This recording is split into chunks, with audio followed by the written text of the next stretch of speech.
Steel matters. It matters for our national security, for our defence, for our critical infrastructure, and it sustains jobs right across the United Kingdom.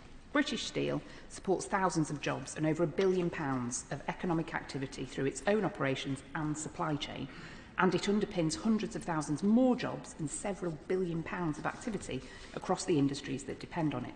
It has been battered by Trump's trade war and by years of unfair practices from China. Steel is an industry worth defending, and Liberal Democrats support that goal. But we've been vocal about our concerns regarding the impact of the government's proposed tariffs on downstream manufacturers. Downstream steel-using industries employ 300,000 people, including some of my own Hazel Grove constituents.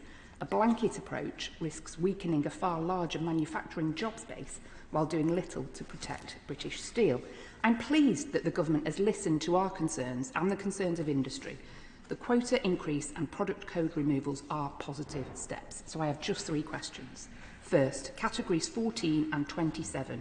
Specialist steels required by aerospace defence, Formula 1 and precision engineering, and which cannot be sourced domestically in the required grades and volumes. Do these categories fall within the 11 product codes which have been removed from the arrangements?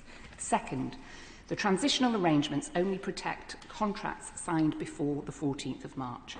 What protection exists for manufacturers who signed contracts in good faith between March and today? And third, the WTO process will begin in the autumn.